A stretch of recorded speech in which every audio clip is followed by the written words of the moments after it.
Hello students, आज हमारा AP का 5.2 एक्सरसाइज पूरी तरह से कंप्लीट हो जाएगा। हमने 5.2 के सारे क्वेश्चंस कवर कर लिए हैं। आज हमारी लास्ट क्लास है और इसमें हम जो कुछ एपी के क्वेश्चन मैंने छोड़ दिए थे वो आज इस वीडियो में हम कंप्लीट कर लेंगे और हमारा एक्सरसाइज 5.2 पूरी तरह से आज कंप्लीट हो जाएगा। और हम नेक्स्ट क्लास में एक्सरसाइज 5.3 शुरू करेंगे जिसमें एसएन का कॉन्सेप्ट है। हम समझेंगे कि एसएन क्या होता है और कैसे यूज़ होता है। तो आज हमारा लास्ट टॉपिक है एपी का, जिसमें हम सबसे ज़्यादा इम्पोर्टेंट क्वेश्चन करने जा रहे हैं। वेरी इंपॉर्टेंट क्वेश्चन जो आपके एग्ज़ाम में बहुत ज़्यादा पूछा जाता है। क्वेश्चन नंबर 18 जो है आपका 5.2 का, ये क्वेश्चन एग्ज़ाम में बहुत ज़्यादा पूछा जाता है। ये बहुत ज़्यादा आपके पेपर में आता है। तो इस क्वेश्चंस की तैयारी आप बहुत अच्छे से करना, ताकि अगर ये क्वेश्चन आपके एग्ज़ाम में आए तो आप तुरंत ही इस क्वेश्चन को कर ले। ठीक है, तो चलो हम अपना क्वेश्चन नंबर 18 शुरू करते हैं और जो बचे हुए क्वेश्चन थे वो भी हम आज कंप्लीट कर लेते हैं इस वीडियो में। तो सबसे पहले हमारे पास क्वेश्चन नंबर 18 में हमें बोला गया है कि एक जो आपका एपी है उसका आपका जो 4th टर्म है और 8th टर्म है, जो आपका चौथा और 8वां पद है, उन दोनों का जोड़ जो योग सम मिलाकर आपको 24 बोला हुआ है। अब आपको जोड़ का मतलब पता ही है, प्लस होता है। ठीक है, सम माने प्लस, और इनको जोड़कर आपको बोला गया है कि 24 है। तो इनको जोड़ के आपको बोला गया है 24 है। अब आपको पता है A4 को आप क्या लिख सकते हो, A + 3D। ठीक है, इसी तरह से जो आपका A8 है उसको आप लिख सकते हो A + 7D, और ये किसके इक्वल है, 24 के इक्वल है। ऐसे ही अब आपका पास देखो A + A 2A हो जाएगा और 3D + 7D आपका 10D हो जाएगा और 24। अब आपको क्या करना है, देखो ये इक्वेशन पूरी तरह से 2 से डिविजिबल है, तो हमने क्या किया, 2 से डिवाइड कर दिया बोथ साइड, दोनों तरफ 2 से भाग कर दिया हमने। तो हमारे पास यहाँ क्या बचा, A, यहाँ पे आपके पास 5 बचा और ये आपके पास 12 बचा। ये आपकी पहली इक्वेशन बन गई। ठीक है, इसी तरह से आपको दूसरे पार्ट में बोला गया है कि आपके पास एपी का 6वां पद और 10वां पद, इन दोनों को मिला के 44 दे रखा है। मतलब 6th टर्म और आपका 10th टर्म, इनको मिलाकर इन दोनों का योग सम, आपके क्वेश्चन में योग लिखा होगा और इंग्लिश वाले बच्चों के में सम लिखा होगा, मिलाकर 44 दे रखा है। तो आपको फिर से क्या करना है, A6 को आप क्या करोगे, A + 5D, और A10 को आप A + 9D = 44। अब आपके पास A + A फिर से 2A, और 9 और 5 आपके पास हो गए 14 और 44। अब फिर से आप 2 से डिवाइड कर दोगे, क्योंकि पूरी इक्वेशन 2 से डिवाइड हो रही है। तो आपके पास यहाँ A बचेगा, यहाँ पे 7D और यहाँ पे 22। अब आपके पास 2 इक्वेशन आ गई। तो आपको पता है जब भी आपके पास 2 इक्वेशन आते हैं तो आप एलिमिनेशन मेथड, जो आप चैप्टर नंबर 3 में सीखोगे, एलिमिनेशन, सब्स्टिट्यूशन और भी मेथड है जो आप चैप्टर 3 में सीखोगे, वो हम सबसे इजी मेथड एलिमिनेशन मेथड लगा के इसको आगे सॉल्व करेंगे। तो हम क्या करते हैं, दोनों इक्वेशन को एक दूसरे के ऊपर नीचे रखा हमने और इनके हमने साइन बदल दिए। ठीक है, हमने जब साइन बदला तो आपका क्या हुआ, आपका A जो है वो पूरा कट गया। तो आपके पास बचा क्या, 7D में से 5D गया तो आपका 2D बचा, और यहाँ पे 22 में से 12 गया, आपका 10 बचा। अब ये 2 इधर आके डिवाइड हो जाएगा, तो काट के आपका कितना हो जाएगा, 2 × 5 = 10, 5। और आप क्या करोगे, किसी भी इक्वेशन में रखकर आप A कैलकुलेट कर लोगे। तो हम पहली इक्वेशन ले लेते हैं, आपका A, फिर 7 और D की जगह हमने क्या रख दिया, 5, और = कितना है, 22। तो देखो 7 × 5 = 35, ये 35 प्लस है, इधर आके माइनस हो जाएगा आपका। तो आपकी एक वैल्यू आ जाएगी 13। ठीक है, आपके पास A आ जाएगा 13। अब आपको इसमें कहा गया था कि आप AP के अगले 3 टर्म बताओ। ठीक है, नेक्स्ट आपके 3 टर्म बताने थे, AP के 3 पद बताने हैं। तो आपको A1, A2, अब आपको A1, A2 और A3 निकालने को कहा गया था। तो आपको पता ही है A1 जो होता है आपके A के इक्वल होता है, जो आपके पास -13 है, और A2 आपके पास होता है A + D। A आपके पास है -13 और D आपका 5 निकला था। तो आप अगर प्लस माइनस माइनस होता है तो माइनस करोगे तो आपके पास -8 आएगा। ऐसे ही A3 निकालना था, तो a प्लस 2d हो जाएगा। a की वैल्यू आपके पास -13 और 2 और d आपके पास है 5, तो 2 पंजे 10, 10 में से आपका 13 माइनस करोगे -3। ऐसे अगर आपको a4 बोला होता तो आप a प्लस 3d कर देते और आपके पास 3 पंजे 15 हो जाता, 15 में से आपका 13 माइनस होता तो 2 आ जाता। ठीक है, तो इस तरह हमारा क्वेश्चन नंबर 18 ख़त्म होता है।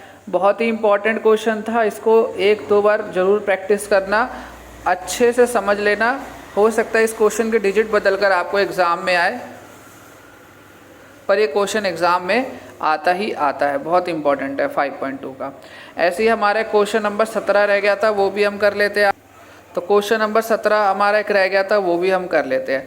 क्वेश्चन नंबर 17 में क्या है कि आपको एक एपी दे रखी है।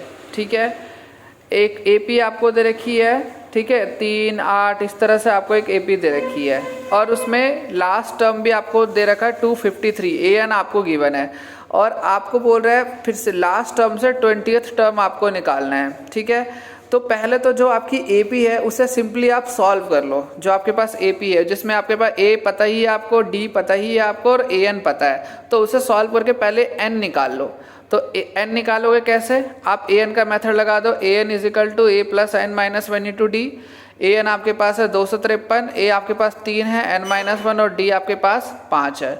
अब ये प्लस का है तो इधर आके माइनस हो जाएगा और ये मल्टीप्लाई आ रहा था इधर आके डिवाइड हो जाएगा, तो आपके पास n आ जाएगा 50, n माइनस 1 आ जाएगा 50, n माइनस 1 इधर आके प्लस हो जाएगा, तो आपके पास n माइनस 1 है, माइनस इधर आके प्लस हो जाएगा, तो n आपका 51 आ जाएगा। अब आप क्या करोगे, जिस पे आपको बोला गया लास्ट से 20th टर्म जो है आपका वो निकालना है, तो आप क्या करोगे, जो आपका n निकला उसमें से 20 माइनस कर दोगे। जो आपके क्वेश्चन में गिवन है वो 20 आप माइनस करोगे और 1 आप जोड़ दोगे। ठीक है, अब आपका क्या होगा, 1 और 51, 52 में से 20 गया 32।